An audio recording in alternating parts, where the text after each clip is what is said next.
morning, and thank you for joining me on the path to liberty. It's Monday, January 24th, 2022.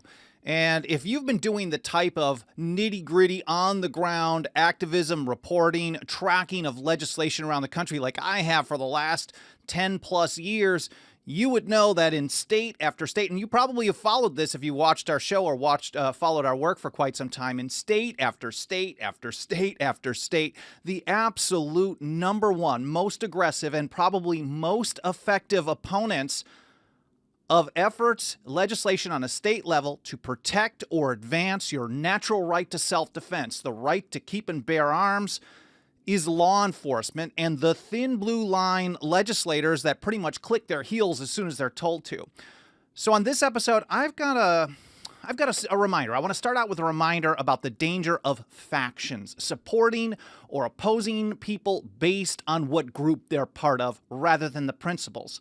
And then I got a bunch of receipts. Law enforcement and their lobby groups actively working against permitless, or some people call it constitutional carry. I've made it a New Year's resolution for 2022 to start pushing the message of permitless carry rather than constitutional, because your rights come from yourself, from your birthright, from God, from nature, whatever you want to call it, but it's not from a document, it's not from government. So permitless carry, and also in support of federal gun control. But first of all, before getting to that, my name is Michael Bolden. We broadcast live every Monday, Wednesday, and Friday at 9:30 a.m. Pacific time from here in my home office and studio in downtown Los Angeles for the 10th Amendment Center. Our show homepage has everything you need to follow us. You've got all the archives of the show for over 3.5 years. We're closing in on 4 years, which is amazing to me. I don't even know the episode number. I think someone actually gave a comment about what episode number we're on. I should start tracking that at some point. But you can find all the archives, individual episodes. I post a blog post for each individual episode, and I include all kinds of links and references that I talk about in the episode, so you can read and learn more in context on your own time. Today, I've got receipts of law enforcement groups, police chiefs, and the like, opposing the right to keep and bear arms in a bunch of states, news reports, and quotes, all kinds of things for you to read and verify. You can find all the different platforms we're on. Of course, we live stream on the mainstream ones, YouTube, Facebook, Twitter, and Twitch. We also live stream on the most important video platform in my mind, which is Odyssey.com. It's decentralized and censorship resistant. It's not censorship free, but it's moving in that direction, ODYSEE.com. We archive our videos all over the place. Rumble, Gab, Minds, MeWe, BitChute, Brighteon, Hyper, Instagram, LinkedIn, all kinds of places. So you'll find us all over the place. And then, of course, we have the audio-only podcast edition at all the normal places. Apple Podcasts. Thanks for all the reviews coming in there. We're also at Podbean, Spotify, iHeartRadio, TuneIn, and the rest. And you can also find on that show homepage our membership program where you can put your financial faith behind our work for as little as $2 a month. It's 10thamendmentcenter.com/path to liberty. Just take a quick look over in the live chat and say hello to everyone, and allow people to get notifications from those mainstream platforms. It does take a few minutes sometimes. Sometimes we get people telling us, I didn't get a notification until the hour after the show was over. So I want to give people another minute or so to join us. There's Senator DT in Elkhart, Indiana. Good to see you, sir. Gun Eye in Missouri. Clay Kent. Alan Mosley says, I've got my finger hovering over unfollow in case I get offended. Yeah, people don't like this kind of information. And years ago, especially when we started backing the Missouri Second Amendment Preservation Act, 9 years ago now, we noticed that the top opposition really was the NRA at the time. And in fact, Senator Brian Nieves, I think his first name is Brian, who was one of the first sponsors, he either tore up his NRA card on the floor of the state Senate in Missouri, because the NRA was walking the halls and lobbying against an effort to ban the state of Missouri from enforcing federal gun control. And they were working really hard on this for years. And I would talk about this, or we would post about it on social media, and so many people that would normally be friendly to our work, they would act like mindless faction supporters and say, you can't say that. They're on our side. You should shut up. And we hear the same type of thing about the thin blue line as well. But truth is truth, whether it hurts or not. So that's a funny and true comment, Alan. Israel in Colorado, mind your liberty. Frederick Slice with a really long comment. Punish 1871. John Hume, Blue North. George Washington. That's good to see you, sir. Haji 1954, Larry Clark. Thomas Staples, Irwin. Dave Simmons, and everyone else. I really appreciate you guys being here. I'll try to look back at the chat later in the show or later on today. I get so many great ideas for episodes and the like. So let's get right to this. I want to start out with a reminder about factions. Factions, supporting people based on party or group affiliation rather than principles. And here from Thomas Gordon, who is one of the authors of Cato's Letters in the early 1700s. These were a series of documents on liberty and the state of power and government that were incredibly influential on the founding generation. And you can see a lot of Thomas Gordon's influence in the work in the years to follow. And this was from his Works of Sallust, which he translated in 1744. And he put it this way: "It is with measures as with men. They are praised or condemned, not because they are right or wrong, beneficial or hurtful, but because they came from this party or the other." And we see this happen all the time. Team Red will support or oppose something depending on whether or not Team Blue is in power. And Team Blue will support or oppose something depending on whether or not Team Red is in power. This is a sickness. This is something that we are warned about, that people would do this when you have incredibly consolidated or centralized power.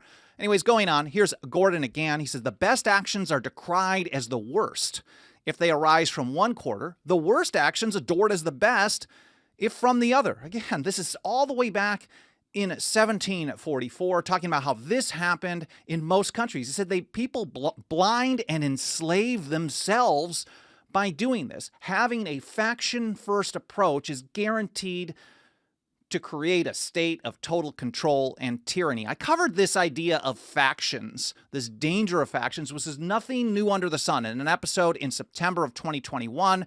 And here I highlighted how George Washington, in his famous farewell address, warned that the alternate domination of one faction over another would result in a frightful and permanent despotism. But this leaned back on Gordon's understanding all the way back to 1744, probably much earlier. I will link to that in the show notes. Now, that copy with that text from Thomas Gordon was owned by John Adams. There's tons of notes in the side.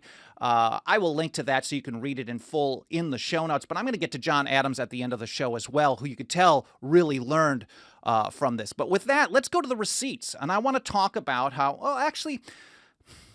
I actually think the thin blue line is a faction in and of itself. You have Team Red, of course, you have Team Blue, but there are some people who put, rather than these parties over principle, principle over party, they put thin blue line over anything. And I talked about how legislators often click their heels because I think there's a lot of support in the general public for, well, whatever the police say has to be right. And we're not paying attention to the fact that we live under the largest government in the history of the world, so most of the stuff that police is enforcing, they shouldn't be doing that at all. And if they were just doing what they were supposed to be doing, the departments would be much smaller. We'd have less crime, more freedom, all kinds of stuff. But that's a quick side note. But people on the right tend to be on that end of the spectrum. And I get friends from around the country. I know you've seen this as well. I've never seen it here in LA. Surprise, surprise. But you'll see people with a bumper sticker on their truck that says, "I support the thin blue line." And then right below it, it says, "Come and take it." It's like, who's going to do the coming and taking when that happens? If you don't voluntarily say, well, I don't need that regulated NFA weapon, so I'm not even going to try to get it, who would come and get it if you did? If you decided to exercise your rights without first getting permission, it's going to be government enforcement squads coming to enforce things, and that's what we have to be aware of. But it's not just that they're doing their job and they're in an unfortunate circumstance trying to keep their honor on the line and not get fired and do as good as they can, and people are going to risk that type of thing, but they're actively lobbying state after state after state against any restrictions on the right to keep and bear arms. And I think the most important one to cover on this is permitless or constitutional carry, because you'd think, okay, more guns. If you're talking about a society that can defend itself, doesn't have to rely on police who don't actually defend them. They show up after the fact to investigate or to arrest people or whatever it may be. This actually helps reduce crime if we're talking about the right of self-defense.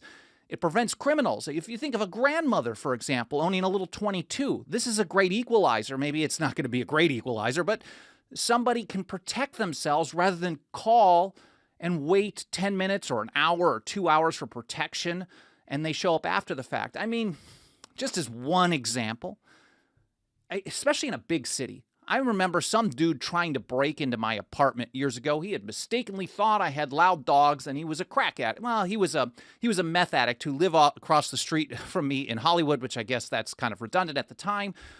And this dude was trying to get into the building. He finally got in the building. He thought I had dogs. I have birds. I think I had a parakeet at the time, and he's trying to kick down my door. And I was dumb, and I called the cops. And this guy's trying to break in over and over. He's bashing into it with a bat, whatever it may be. I'm like, man, I got to do something. And of course, some neighbor chick comes out and scares him off. An hour and a half later, I get a call back from the cops and like, hey, do you still have any problems? But this type of thing is moot when the people actually have the ability to defend themselves rather than relying on the government. Anyways, side note, I'm just rambling. Let's get to some of these receipts. Permitless carry. First of all, in Nebraska, they held a committee hearing on a bill to remove some of the permit requirements from the people of the state there on a bill LB 773. And here from a report from 1011now.com, they say the two biggest police agencies in Nebraska took the other side, opposing it. Two biggest agencies telling the committee not only did they actually make some statements to the press, they actually sent representatives to a committee hearing. And if you understand how this goes, most legislative committee hearings only have maybe 5 people show up. Sometimes, like in New Hampshire, there was a resolution to declare independence or a process for that in New Hampshire. They had 75 people show up, and that is one of the most in recent times. So dozens of people showing up is a big deal. A few law enforcement organizations sending representatives and legislators who don't want to be looked at by the general public as being anti-cop or pro-crime generally click their heels in response. So testifying, actually going out of their way to send representatives to testify against legislation can be very powerful. And we've seen it actually kill a lot of legislation that would be very positive for the right to keep and bear arms in the last few years. Here, the two biggest police agencies in Nebraska took the other side, telling the committee that anyone who can have a gun also be allowed to conceal it is a bad idea. It's dangerous, of course, as did Nebraskans Against Gun Violence. So they're actually there testifying with the same message as the gun control lobby, as the gun grabbers, as the Bloomberg organizations on a state and local level. Here's a quote. "We believe this bill provides multiple unintended loopholes for known gang members, criminals, irresponsible gun possessors, and other prohibited persons to avoid prosecution." Prohibited person, someone who's not allowed to have their rights. That's interesting, said Anthony Connor of the Omaha Police Officers Association. It would, quote, also hinder officers' ability to remove firearms from dangerous individuals. And we find this happen all over the place. They love these red flag laws. They like the ability to remove firearms. But permitless carry doesn't actually change that. This actually allows people to exercise their rights. It turns a government-granted privilege back into what it's supposed to be, a natural right. Lincoln Police Chief Teresa Ewins agreed. She said, without requiring a permitting or training or background checks, our communities will not be safe. It's always fear, fear, fear, fear, fear. If people are allowed to live free, if people don't have government control over healthcare, there's going to be millions of people dying in the streets. If the U.S. government isn't basing its military in dozens of countries around the world, we're going to have terrorists destroying us, killing us all. If people can actually exercise their right to keep and bear arms, we're all going to die. If people can speak their truth about the jabs or whatever else, can't be allowed to actually ever speak or defend or do anything without government giving us approval. And this is a message we see across the board. Here in Alabama, the Sheriff's Association director not only opposes permitless carry, there's a bunch of bills that were filed in Alabama this year, and they're all up for consideration. Hopefully they'll take a stand and push past the lobbying groups. A lot of times they don't. But the Sheriff's Association director actually wants to amend the Second Amendment. And you'll see that in the report. I don't know if I'm going to get to it in my notes here, but from 1819 News, just in the last couple of weeks, Alabama Sheriff's Association, that's the ASA director, Robert Bobby Timmons, is standing by his criticism of the constitutional carry bills set to be debated in the Alabama legislature. even going so far as to say he would support amending the U.S. Constitution. Timmons has claimed several times that the Second Amendment was not written to give citizens the right to carry a weapon in a concealed fashion. He's correct about that. The Second Amendment was never written to give anyone rights. No one at the time of the founding, at the time of the ratification of the Articles of Confederation, or at the time of the ratification of the Constitution, which all happened before the Second Amendment and the Bill of Rights was ratified, thought that no one had the right to keep and bear arms. No one thought that. And no one thought that if the Bill of Rights weren't ratified, that people wouldn't have the right to keep and bear arms. And suddenly, as soon as they passed these words on paper, they had this right. So he's absolutely correct in that. It was not written to give the citizens the right to keep and carry a weapon in concealed fashion. Anyways, I know that's not what he meant. But he said instead that the amendment was only written to allow citizens to have weapons to defend their homes, even though most of the founding generation really believed and supported the idea of the natural right to keep and bear arms in defense of country, because they hated standing armies. They hated a large permanent military, and they felt that the best way to reduce a reliance on such a thing was to have a well-armed citizenry with military-grade weapons, not with just handguns, not with just 22s, but with military-grade weapons. That was really the motivation behind it. Anyways, according to Timmons, the ASA, here we go again.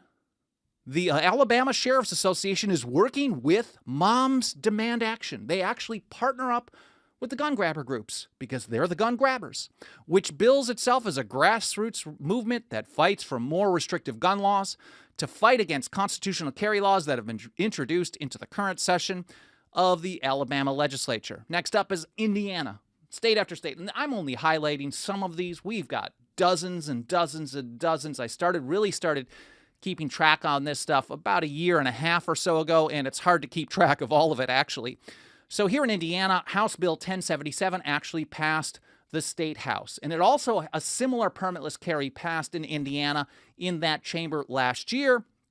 And here from CTinsider.com, the bill now goes to the state Senate, where a similar proposal faced last year as Republican leaders pointed to opposition from the Indiana State Police, the State Police Chiefs Association, and the Indiana Fraternal Order of Police. All the major cop organizations and sheriff organizations lobbied against this, and this gives the weak-spined, so-called Second Amendment, NRA-backed Republican side the political cover they need to actually support the status quo, the gun-grabbing status quo, because they're like, well, we can't be against law enforcement. If law enforcement says this is dangerous, I better think about this more. And then they don't have enough votes, and then they lose. In Florida, for example, this has been going on for years. I've got an article here from all the way back in 2016, and you can find similar legislation or similar reports in Florida year in and year out.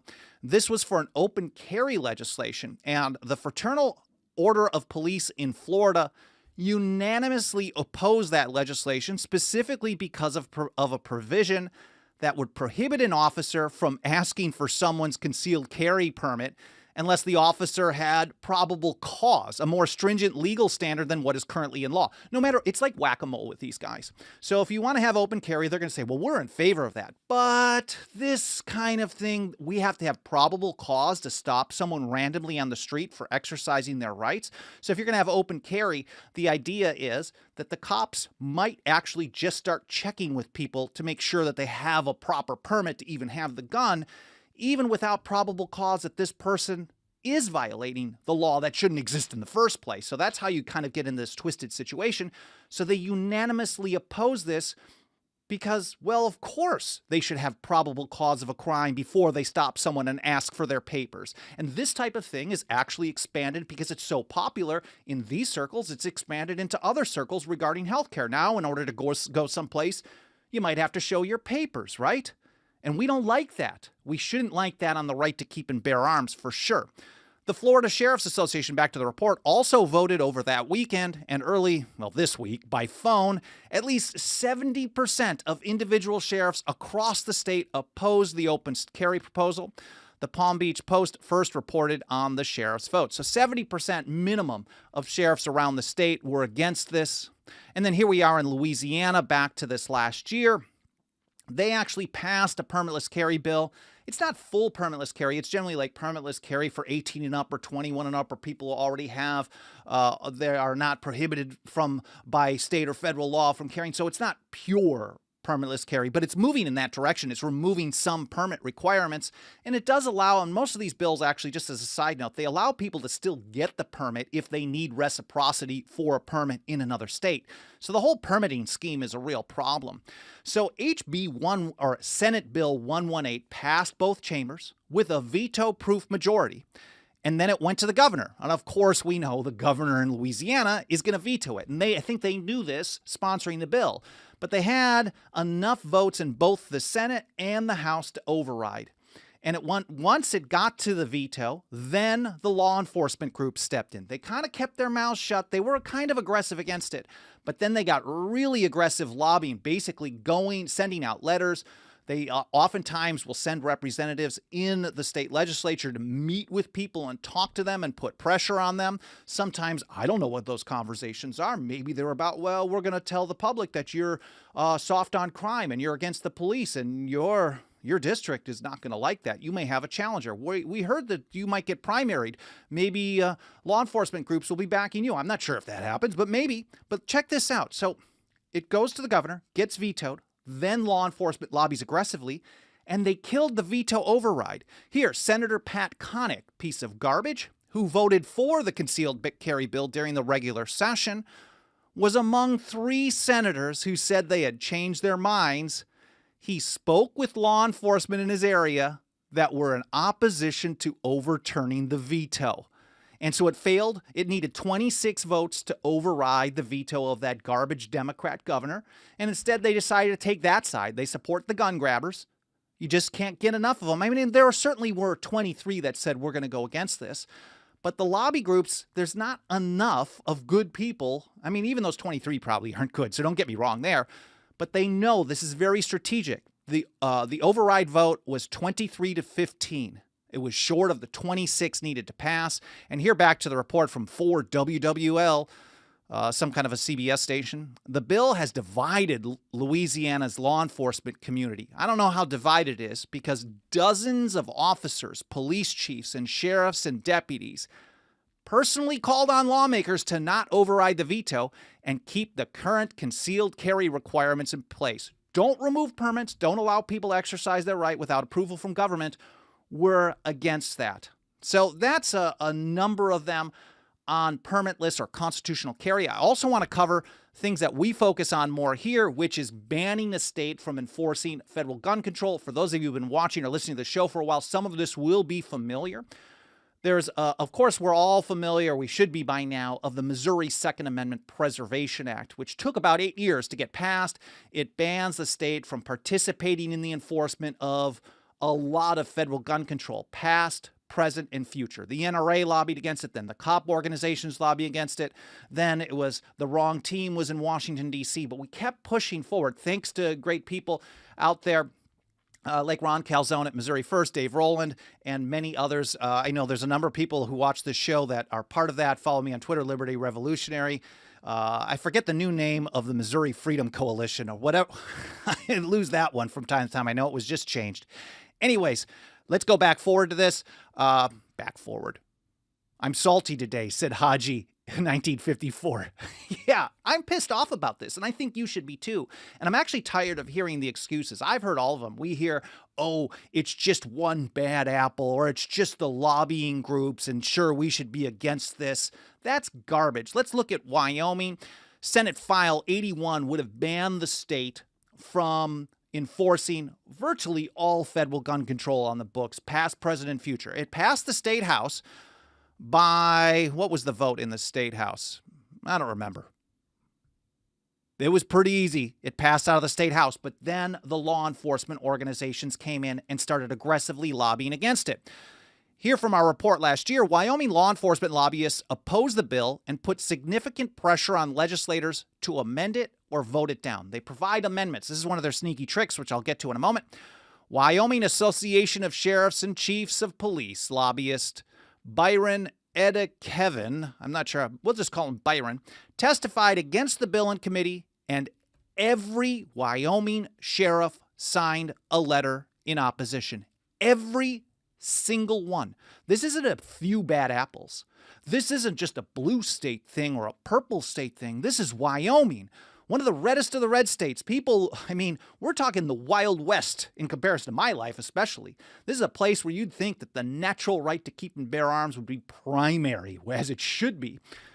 But no, every single sheriff, all 23 in the state, signed a letter in opposition saying they opposed banning them from helping the federal government enforce federal gun controls. Garbage. Absolutely all bad apples, as Alan Mosley says.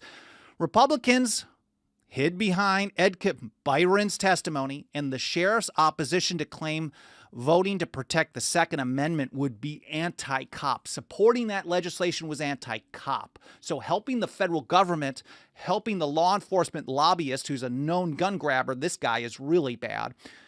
They all signed on, all 23 of them, every single one, and there was no one speaking out against it. So this is a lot of bad apples, not just first. This is loyalty first to the faction. Now, the same kind of thing happened in Montana last year. I actually did a whole episode covering exactly what happened. Fortitude and Perseverance, a lesson on liberty in Montana. House Bill 258 was a different approach. It was supported by the Montana Shooting Sports Association, which is one of the best, if not the best, state-level gun rights organizations in the country. They are so solid, headed up by Gary Marbett, who I've learned so much from over the years. But House Bill 258 would have banned the state from participating in enforcement of a lot of federal gun control, past, present, and future. Law enforcement lobby groups absolutely hated it. They ended up getting something very narrow passed. Very narrow, but only narrow because of the opposition, because they actually voted to kill the bill, and they had to do some legislative maneuvering to get it back, to say, okay, we'll narrow this down, and we'll only do this type of thing for anything that passes in the future. So the status quo stays, but they still did get something on the board, and that gives them something to build upon if we can get enough attention to that. I encourage you to check that episode out. I will link to it in the show notes. And then finally for today, we've got Missouri. This is kind of the big one, the Missouri Second Amendment Preservation Act. And here we see kind of a sneakier law enforcement attack. Rather than directly opposing, they didn't actually lobby against the bill and teaming up with the blatant gun-grabbing groups nearly as much. Instead, they pretend to be in support of it while doing everything in their power to water it down. They provide amendments. They're like, oh, well, there's some technical issues here. And we want to see citizens, they call them Second Amendment rights, constitutional rights preserved, and we aren't going to take anybody's constitutional rights away. In other words, they're just going to do what the federal courts tell them to do. They're going to be their own, I guess, heel clickers, and the legislators they think are going to follow along. So what they do is they propose an amendment that waters it down so badly that it becomes absolute nothing. In fact, it actually puts in law to keep the status quo going, which is state and local law enforcement everywhere helps the federal ATF enforce federal gun control because the ATF does not have enough personnel to do the job on their own. They have somewhere between 5,000 and 5,500 employees for the whole country. A third of those are in administration, and that leaves them in the 3,000 range of enforcement agents for the entire country. Their workload capacity is closing between 8,000 and 10,000 cases per year, federal gun control cases. 8,000 and 10,000. That's that's 10,000 people whose case is closed for a firearm. That's not, if you think about it, let's say there were 13 or 15 or 1 million short-barreled shotguns, all in violation of the National Firearms Act of 1934. There's no way the feds would be able to do this, especially if they did not have support from states like Missouri, Texas, and elsewhere. Anyways, from a report that we did on this last year, the Missouri Sheriff's Association, MSA, has aggressively lobbied state senators to oppose HB 85, that was the Second Amendment Preservation Act, which ended up passing, claiming that banning them from enforcing current federal gun control and anything new from the Biden administration will stop them from catching criminals. You can't restrict the law enforcement from helping the feds because criminals are going to go away. Well, they think criminals are people who exercise their rights many times. And many times there are other criminals, but really what they're talking about, they have a problem. They like using federal gun laws against low-level drug cases. They say, well, we arrested you for this illegal pot, and then you had a gun, because if you think about it, anyone operating the black or the gray market is really going to have to worry about defending themselves. So this is a problem of government prohibition in the first place, and they like using federal gun laws as a force multiplier. Well, you had a gun, so now that 1 year is going to turn into 10. And they love doing that. And instead, they can't just arrest people and lock them up for the laws on the books. They want to get them on guns too, and I think that is incredibly evil. They say this is this is from our report, this is a typical law enforcement scare tactic. In reality, these law enforcement lobby groups are really only concerned with preserving their federal partnerships and all the federal grant money, asset forfeiture money, and power that goes along with them. So they propose amendments to help them to catch criminals, as if they're not catching enough criminals already. The legislators don't want to be attacked as siding with crime and against the police. And so then the amendments they propose in state after state after state, and we might be seeing this type of thing happening already again this year. In Iowa, we haven't seen on Senate File SF-2002, which passed out of subcommittee. It had a recommended amendment to help the cops. I haven't seen the text yet. It could be another watered-down piece of trash, but we're also seeing this type of effort on another piece of legislation to ban enforcement of federal gun control in South Dakota. So they introduced these pieces of these amendments to change the piece of legislation that waters it down so bad that it ends up being something that keeps the federal gun control enforcement intact forever. And you can read that article. I will link to it in the show notes. It goes over some of the details of the Missouri amendment supported by the MSA. So after 8 years of pushing this, we finally had enough grassroots support to get it passed in Missouri anyway. And the day it passed, some of these same law enforcement lobby groups that were opposing it or working to undermine it all along, they grandstand. They went out there and they did part of a press conference. This was the last day of the session. It was held back so much to see if they could actually stop this. And a lot of the mainstream legislators who are actually on board with the thin blue line over your rights were trying to kind of cower and hide behind this and make it run out the clock, which is what they've done in Missouri a number of times over the years, but they weren't able to pull it off this time. Finally, we got it across the finish line, and then they go out there and they grandstand. And you see these law enforcement lobby groups saying this is a great day, we're protecting Second Amendment rights, and blah, blah, blah, even though they really tried to kill the bill. Not actually have it voted down, but make it so watered down that it was absolutely worthless. And there's been some interesting results so far. Check this out. Missouri Second Amendment Preservation Act. So far, the law, and this is from Fox 2 Now, it's a local station there in Missouri. The law has resulted in agencies across the state withdrawing from joint efforts with the ATF. The ATF, the only thing they're authorized to do under the Constitution is disband and get a new job. So it is positive. This is a positive step forward if Missouri law enforcement agencies are not working with the ATF, which shouldn't exist, which is a violation of the Constitution. For example, the Missouri State Highway Patrol withdrew 3 troopers from participation in any ATF task forces. The Columbia Police Department withdrew 4 officers. Johnson County Sheriff withdrew 1 deputy. O'Fallon Police Department withdrew 2 officers with canines. Sedalia Police Department withdrew 2 officers. And this is so far. We probably will see more and more of this. The ATF filing also says that the Highway Patrol's Missouri Information Analysis Center, you may be familiar with the MIAC Fusion Center, will no longer provide investigative support to the ATF, citing the Second Amendment Preservation Act. So this is exactly what the bill is designed to do, is to sever these ties with unconstitutional federal agencies enforcing unconstitutional restrictions on your natural right to keep and bear arms. And of course, people are not happy about this. So in August of this last year, there was the first of maybe 2 already lawsuits by some of the kind of pro-gun grabbing cities trying to strike this down as unconstitutional. But so far, I think it was a county judge or something in Missouri sided against them. They ruled against them. It's on appeal, but basically they weren't able to stop it with a general constitutional question, because there really is no constitutional question that a state can actually determine that it does not want to participate in a federal program. They don't have to, period. So then what happens again? They're not getting it shut down. So then a new lawsuit is coming out in the last few weeks, and now nearly 60 police chiefs, this is from the AP January 12th, just 12 days ago. 60 police chiefs are supporting a lawsuit that raises concerns. Of course, they're concern trolling us.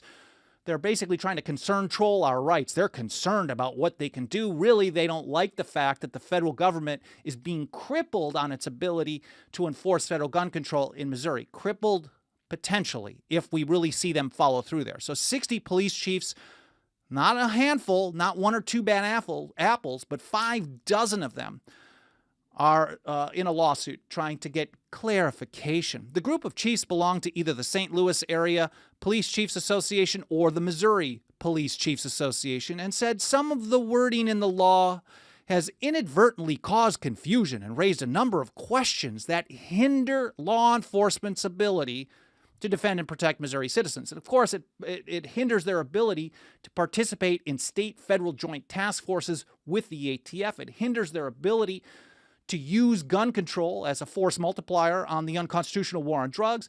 It hinders their ability to do all these things that they shouldn't be doing in the first place. And they really said, and later on in that report, they point out how they just want things to go back to normal. They don't want to violate anyone's Second Amendment rights. They just want things to go back to normal. And I don't trust these people at all. At the end of the day, there is absolutely no organization, not the Moms Demand, not the Bloombergs, that is fighting against state-level efforts to advance things like permitless or constitutional carry or to opt out of federal gun control enforcement more than law enforcement lobby groups, sheriff's associations, and individual police chiefs and sheriffs all over the place. State after state after state, it's the same thing. And a lot of people who support our work don't like hearing it, but I'm never going to shut up about it because truth is truth and truth can heal. And that brings me to John Adams, who we know had a copy of that Works of Sallust by Thomas Gordon. And here's how he put it in an essay in the Boston Gazette, August of 1763. He said, "The favorites of parties, although they have always some virtues, have always many imperfections. Many of the ablest tongues and pens have in every age been employed in the foolish, deluded, and pernicious flattery of one set of partisans, and in furious, prostitute invectives against another.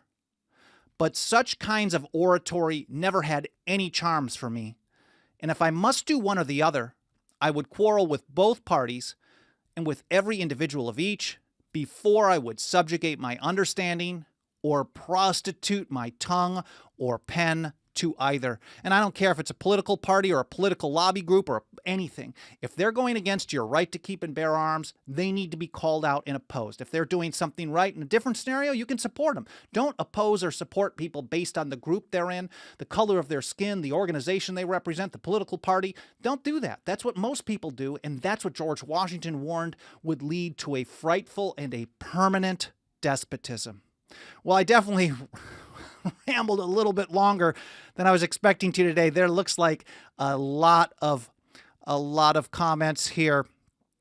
Liberty Revolutionary in Missouri looks like he's talking about the lawsuit in Missouri. Really appreciate it. I'm going to read through these a little bit later today. Maybe I'll do a follow-up just talking about Missouri at some point because it is a big deal and other states are trying to follow that lead. Some legislators, Aaron Allward, I'm not sure how to pronounce his last name, is running into opposition in South Dakota.